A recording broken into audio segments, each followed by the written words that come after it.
So why don't I believe Skater Boy when he says he cares about mental health all of a sudden? Well, to tell you the truth, there are so many reasons, but I just want to focus on a few for today. The first one being that last week, his sibling, Prince Harry, the Duke of Sussex, and his wife, Meghan, Duchess of Sussex, received Humanitarian of the Year awards from the nonprofit initiative Project Healthy Minds. And they also attended a Mental Health Day festival while they were there, and they also got to showcase their locked screen mural, which honors children whose lives were lost due to social media bullying and other antics that go on here. Project Healthy Minds and the Sussexes, like that combination is also notable because if in 2023, if I'm not mistaken, this is when the Sussexes launched something called the Parents Network. I went on this website to kind of see what's going on there. And I'm just gonna insert my journey, a very brief journey, by the way, that I did to come and demonstrate to you. First and foremost, this is written in the language of the parents. So these people were involved in how this was built. The language used is not only easy and digestible, the whole site itself is not just functional, it's also really helpful. And when I was going through all the little tabs to see, what goes on here, there were always just more links to give me more information and resources. Take this tab in particular, it shows you how to deal specifically with Instagram. And then the other one shows you specifically how to deal with TikTok. You can't just take what's going on with one social media platform and just, apply those tools immediately without any kind of modification or, analysis to another platform. Everything that is provided here is not only specific, it is very thorough. And again, the language used throughout this, you understand that this was an initiative that wasn't just created in isolation with scholars and people who know what's going on or whatever. This wasn't a tech bro initiative. This was something that parents who have been affected by this issue gave an active input into how it was built, into how that information was then dispensed to the public. What you say is just as important as how, when, and why you're saying it. Just as an example, this is the very first thing you see when you open this website. The Parents Network is here to help.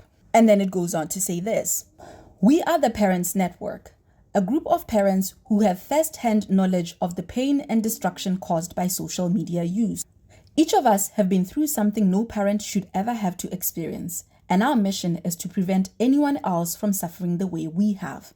For anyone who has a child affected by social media harms, we are here to support you. Our safe and supportive community is available to all parents and caregivers navigating the complex digital world. And then signed, the Parents Network Parents.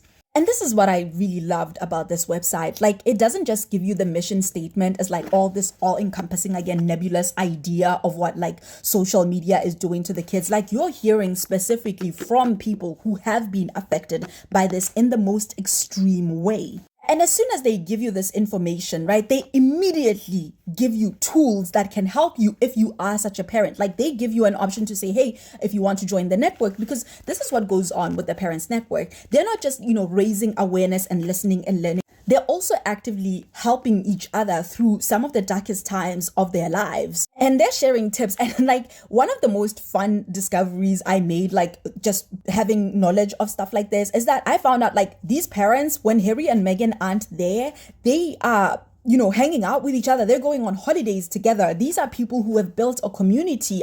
It's tangible. It's something that you can quantify and qualify. It's something that you can look at and say, hey, this is actually doing a lot of good work for a lot of people. There is an impact that is happening with all of this. Because again, they don't just come in and say, hey, here's a problem. Social media is a problem. Oh my gosh, social media is the worst. Oh my gosh, have you seen what the kids are up to these days? They're saying, okay, here are the problems and here are the solutions. And here's why you might want to try this solution for this thing, when, how, and why. Do you see what I mean? There is an intentionality with this project that goes just beyond saying, hey, we're now working on mental health. Now, I want to talk about Billy Idol, Scooter Boy here, Prince Pledge, the one who will one day bring heaven, as Sandy would say. This man's wife allegedly wrote an essay last week that was warning of all the dangers of social media. And I say allegedly because I went and read that essay. And if this woman wrote it,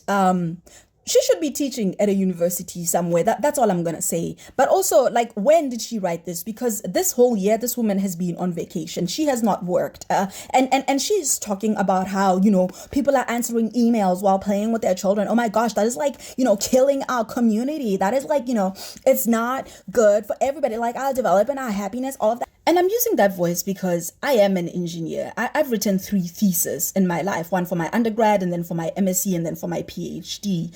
And the level of work that goes into producing this kind of academic paper, you are glued to your screen most of the time. You are researching papers. And also, it is just a lot easier to get digital archives and things like that. Like, it's a lot easier to work with the screen, and that's going to contribute to my screen time and so forth. Like, she doesn't offer any nuance, is the point I'm trying to make. And not only that, she's, again, targeting the youth because the youth are getting spoiled by the social medias and the parents hate it, but the kids are doing it. She's trying to fix the planet in this way. But she doesn't even consider situations in which, the youth are using social media as a form to make income, because a lot of these people sometimes are coming from situations where unemployment is incredibly high. Like, people don't have jobs and they're going to hustle in any way that is available to them. Social media is one of those ways. You are obviously naturally just going to have a lot more screen time. When you're trying to be a content creator, you need to research the subject you're going to talk about. You need to go on lives. You need to do all of these things that this woman completely freaking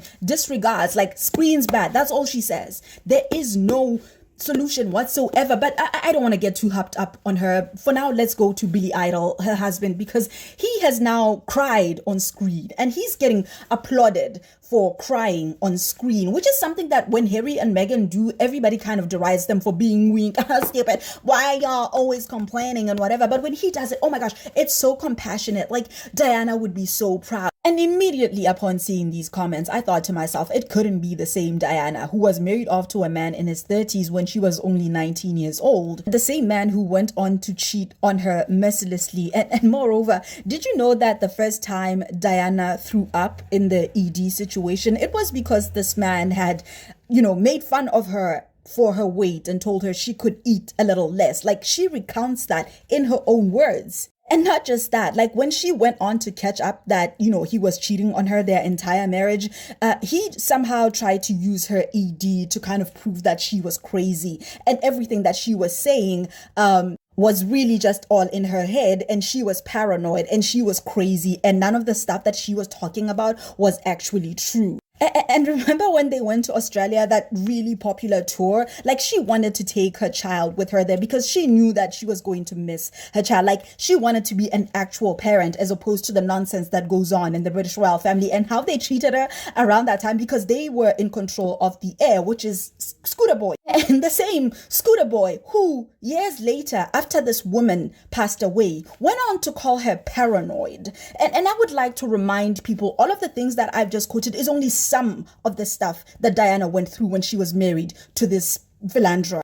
And I'm no conspiracy theorist, but everything that Diana was afraid of, everything that this woman said was going to happen, actually happened, including and up to her passing away. Like, again, not a conspiracy theorist, but this is not a woman who was paranoid. And Scooter Boy here got on TV and called her paranoid. And not only did he just call her paranoid, because in this moment, he wasn't just saying this nonsense. He was cashing in. And I know I'm going to get banned for this or whatever. So I'm going to put an allegedly on there. Allegedly, he was cashing in. And this is the other thing about Scooter Boy and his wife. Even if you aside Diana, whom he called paranoid, and now everybody's like, oh my gosh, Diana would be so proud. Like, even if you aside all of that, because I know somebody's going to come in here and be like, well, he was a child when all of that happened. Well, he wasn't a child when he called her paranoid. And moreover, and more importantly, where was Scooter Boy 5 years ago when his sister-in-law was going through some of the darkest times of her life, when she was ideating